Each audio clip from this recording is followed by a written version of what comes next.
రాష్ట్రంలో నిన్న forensic lab ఏదైతే తగలబడ్డది అని వార్త వచ్చిందో ఇవాళ రాష్ట్రంలోని ప్రతి ఒక్కరు అనుకుంటా ఉన్నారు ఖచ్చితంగా ఆ రోజు ఓటుకు నోటు దొంగతనంలో తాను అడ్డంగా దొరికిపోయిన కేసు ఏదైతే ఉందో ఆ కేసులోని ఆధారాలన్నీ భద్రపరచబడ్డ ఫోరెన్సిక్ ల్యాబొరేటరీని రేవంత్ రెడ్డే తగలబెట్టించిండు అని రాష్ట్రంలోని ప్రతి ఒక్కరూ ఇవాళ భావిస్తా ఉన్నారు.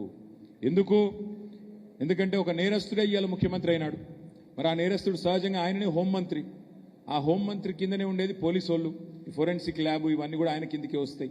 అందుకే ఏం చేసిండు, మరి తానే స్వయంగా కుట్రబన్ని మనందరం మున్సిపల్ ఎన్నికల్లో బిజీగా ఉన్నప్పుడు మరి అక్కడ ఇవాళ ఈ కుట్రకు పాల్పడి మొత్తానికి ఆధారాలన్నీ లేకుండా శాశ్వతంగా ఈ కేసులోంచి బయటపడేందుకు ఒక పన్నాగం బనినట్టుగా మేమందరం కూడా అనుమానిస్తా ఉన్నాం.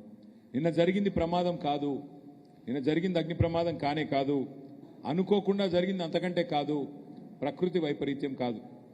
ఆ మధ్యకాలంలో అల్లు అర్జున్ గారిది ఒక సినిమా వచ్చింది జులాయి అని. ఆ సినిమాలో బ్రహ్మానందం గారు ఉంటారు. ఆయన దొంగ పాత్ర అందులో.